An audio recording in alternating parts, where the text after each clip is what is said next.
Hello अस्सलाम वालेकुम everyone, hopes कैरिस होंगे। सो आज की वीडियो होने जा रही है यूज़र रिव्यू पे और इस गाड़ी के साथ मेरा जितना भी टाइम गुजरा है, एक्सपीरियंस वगैरह और इस गाड़ी के लिहाज से जितनी भी चीज़ें हैं इस वीडियो में मैं आप सबसे शेयर करूँगा।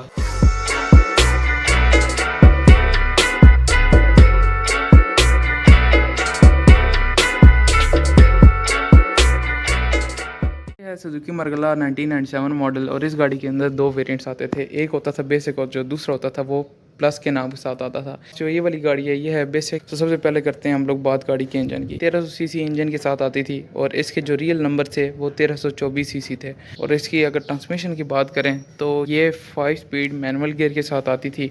1992 के अंदर ये लॉन्च हुई थी, तब से लेके और 1998 तक ये गाड़ी आती रही है कि इन सारे सालों में इसके साथ ये ही मैनुअल ट्रांसमिशन आती थी, कोई ऑटोमेटिक वगैरह नहीं। और साथ में अगर इसकी बिल्ड क्वालिटी की बात करें एक्सटीरियर की, उस ज़माने के लिहाज से मानी जानी ये गाड़ी है और आज की अगर गाड़ियों से भी कंपेयर करें तो इसकी जो बिल्ड क्वालिटी एक्सटीरियर की वो भी काफ़ी अच्छी है। अब बात करते हैं इसकी इंटीरियर की। डैशबोर्ड वगैरह पे कोई भी क्रैक्स वगैरह नहीं आए अभी तक। आप लोग देख लें इसके ये वाले एसी की ट्रिम्स, साइड कार्ड्स, ये इसका क्लॉक, इसका सेंटर कंसोल, इसकी हैंड ब्रेक, ये गियर नॉब, अभी तक सारा कुछ ओरिजिनल है। लेकिन ये जो इसका स्टीयरिंग है ये आफ्टर मार्केट है। ये वाला वेरिएंट है, ये बेसिक है, तो इस वजह से जो इसके की फीचर्स हैं वो एसी, हीटर, इसके अलावा ये डिफोगर फ्रंट वाला, बैक वाला, और इसकी जो बैक सीट्स हैं वो भी 40-60 में स्प्लिट हो जाती हैं।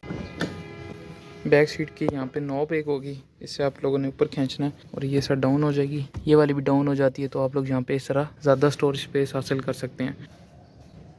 भी एक रियल टाइम एग्जांपल भी हो गई है। यहाँ पे इस तरह का एक केस भी आ सकता है, इस साइड पे भी आप चीज़ें रख सकते हो। यहाँ पे इससे जो छोटा एक केस होता है वो भी इधर आ जाएगा। मेरे कज़न्स की शादियाँ हुई हैं और हम लोगों को जाना होता था गाँव। हम लोग सारी फैमिली गाड़ी की कैबिन में, और हमारा जो सामान होता था ना वो फुल यहाँ तक ऊपर तक होता था। इस गाड़ी की सारी बातों में से अच्छी बात मुझे यही लगती है, स्पेस काफ़ी ज़्यादा हो जाती है। अगर आप लोगों ने लॉन्ग पे ट्रैवल करना हो तो आप लोग फैमिली के साथ आराम से ट्रैवल कर सकते हो कंफर्ट के साथ। इसकी बैक सीट्स भी कंफर्टेबल हैं। और अगर आप लोगों ने आगे बैठना हो तो आराम से यहाँ पे पूरा आ जाता हूँ, मतलब कि अगर चलानी हो। सीट मैंने फुल पीछे की हुई है और फुल मैं बिल्कुल कंफर्टेबल होता हूँ गाड़ी चलाने के लिए। लेकिन मेरा दोस्त है 6 फीट उसकी हाइट है, उसका मसला ही होता है वो यहाँ पे फंस जाता है। उसकी जो यहाँ पे टांगें हैं ना वो आड़ी होती हैं डैशबोर्ड के साथ।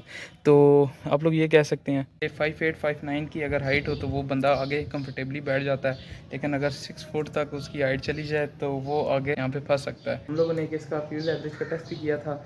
ये वीडियो देखने के बाद आप वो वाली भी वीडियो देखिएगा, आप लोगों को देख के मज़ा भी आएगा और साथ समझ भी आ जाएगी। इतनी ज़्यादा डेली ड्रिवन नहीं है, हम लोग तकरीबन 3-3.5 हज़ार रुपये इसका ऑयल चेंज करा देते हैं। और वैसे जो हमें कॉस्ट पड़ती है इसके ऑयल और ऑयल फिल्टर की वो 5,000 से 5,500 है। गाड़ी लेने के बाद हम लोगों ने गाड़ी की कई चीज़ें चेंज कराई थी। फ्रंट लाइट्स, बम्पर, इसकी बैटरी, इसके सारे जितने भी टायर्स हैं, सारी जितनी भी चीज़ें वैसे तो मैंने सारी डिस्कस कर रखी हैं हमारी पहली गाड़ी की वीडियो में। लेकिन अगर कॉस्ट की बात कीजिए, फ्रंट लाइट्स वगैरह 10 से 11 हज़ार और बम्पर शायद 3 से 4 हज़ार, मुझे सही फिगर याद नहीं है। इसके एक्सेल्स का भी काम हुआ था और इंजन के अंदर जो जिन चीज़ों ने एक्सेल को होल्ड किया होता है वो भी इसके चेंज हुए थे, तो तकरीबन 16 से 17 हज़ार उस पर भी कॉस्ट आई थी। बैटरी, टायर्स, यही चीज़ें इसकी वैसे चेंज हुई थी तो कहीं जाकर रिलायबल हुई थी।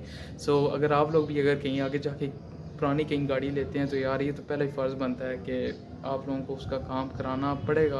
अगर गाड़ी मेंटेन नहीं होगी तो बहुत तंग करती है यार। स्टार्ट में इसने हमें बहुत तंग किया था, काम सारे कराए थे तो इसने थोड़ा सा सही हमारा साथ दिया।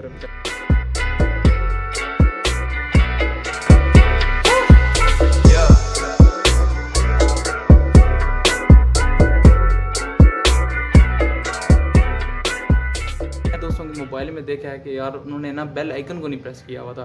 तो आप लोग सब्सक्राइब करने के बाद बेल आइकन को लाजमी प्रेस कीजिएगा ताकि आने वाली जितनी भी वीडियोज़ है ना उनकी नोटिफिकेशन आपको मिलती रहे। नॉन इशू इस गाड़ी का ये था कि इसका फ्यूल पंप ख़राब हो जाता था। हमारी भी जो गाड़ी है इसमें ओरिजिनल फ्यूल पंप नहीं फिटेड, जेनवन इसका ख़राब हुआ है और आफ्टर मार्केट इसका इंस्टॉल है इसमें। ये जब हम लोगों ने गाड़ी परचेज़ की थी तभी से इसके साथ ये सीन था। तो जो सीन है वो है इसकी ग्राउंड क्लियरेंस का। अगर आप लोग इस गाड़ी के अंदर 5 बंदे बिठाते हैं तो गाड़ी बिल्कुल बैठ जाती है। जो इसके टायर हैं बिल्कुल टाकिन हो जाते हैं। मुझे तो एक चीज़ अच्छी लगती है, बिल्कुल गाड़ी का स्टांस बन जाता है, गाड़ी बिल्कुल बैठ के चल रही होती है। लेकिन अगर आप लोगों ने डेली ड्राइव करनी हो अपनी फैमिली के साथ तो ये चीज़ आप लोगों के लिए प्रॉब्लमेटिक हो सकती है क्योंकि गाड़ी नीचे लगती है स्पीड ब्रेकर्स पे। स्टार्ट में भी मैंने आपको बताया था इस गाड़ी के अंदर 2 वेरिएंट्स आते थे। एक तो ये बेसिक होता था ना, और जो साथ में एक प्लस होता था उसके अंदर power steering, power Windows, centre locking, और जो उसके साइड मिरर्स होते थे वो भी डिटेक्टेबल होते थे।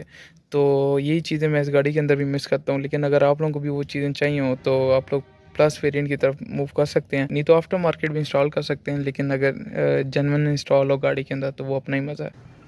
गाड़ी सस्पेंशन के लिहाज से भी अच्छी है। मैं इसे गाँव साइड भी लेके गया हूँ, सिटी में भी मैं ड्राइव करता रहता हूँ, लेकिन मैं आप लोगों को इतना बता दूँ, अगर आप लोगों की जो रोड है वो स्मूथ नहीं है, थोड़ी सी वेवी है, तो आप लोगों को ये फील हो रहा होगा कि जो हमारी राइड है वो बम्पी है। गाड़ी के पार्ट्स भी आपको इजीली अवेलेबल हो जाएंगे किसी भी मार्केट से, और जो उनकी प्राइसेस भी हैं वो भी कंसिडरेबल काफ़ी सस्ती हैं।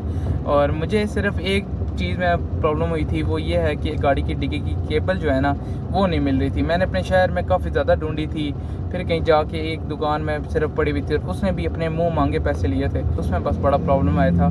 ये गाड़ी उन लोगों के लिए सही सूटेबल है जो लोग कहते हैं हम लोगों के पास बजट भी कम है, हम लोगों को कंफर्ट भी चाहिए, अगर हम लोग लॉन्ग पे ट्रैवल करें, हम लोग सामान भी ज़्यादा रख लें, हम लोग इजीली हमारी जो राइड है ना वो अच्छी हो। और इन केस अगर आप लोगों को कहीं गाड़ी किसी टाइम पे सेल भी करनी पड़ जाती है तो ये इतना इसका नाम है, ये इजीली सेल हो जाएगी। प्राइस की भी बात करें तो गाड़ी की कंडीशन भी सारा बेस करता है। लोगों ने कई साइट्स पे इसकी प्राइस 9 लाख 11 लाख भी लगाई हुई है, लेकिन अगर सही इसकी बात करें अच्छी कंडीशन वाली गाड़ी तो आपको मुनासिब पैसों में मिल जाएगी। इसकी प्राइस ब्रैकेट के अंदर सुजुकी मेरान, सुजुकी हैबर, और इसकी प्राइस ब्रैकेट के अगर ऊपर चले जाएं सुजुकी बैलिनो, होंडा सिविक वगैरह आपको मिल जाती हैं, लेकिन उनकी प्राइस थोड़ी सी ज़्यादा हो जाएगी। तो ये वाली गाड़ी इन सारी गाड़ियों के दरमियान में कहीं वेरी करती है। अगर आप लोगों ने इस गाड़ी की handling, AC performance, brake test, इस सारी बातों के बारे में जानना है तो मैंने POV ड्राइव इस गाड़ी की बनाई हुई है, आप लोग वो भी देख सकते हैं। इस गाड़ी की तकरीबन कई चीज़ें मेरे चैनल पर अपलोडेड हैं, आप लोग सारी जाकर देख सकते हैं। आज की वीडियो के लिहाज से मैं सारी चीज़ें डिस्कस कर चुका हूँ आपसे। अगर फिर भी कोई चीज़ रह गई हो मुझे कमेंट सेक्शन में आप मुझसे पूछ सकते हैं। वीडियो को लाइक और चैनल को लाजमी सब्सक्राइब कीजिएगा। होप सो आज की वीडियो आप सबको पसंद आई होगी। मिलते हैं अगली किसी वीडियो में। अपना बहुत सारा ख्याल रखिएगा, दुआ में याद रखिएगा, बहुत सारा प्यार। अल्लाह हाफिज़।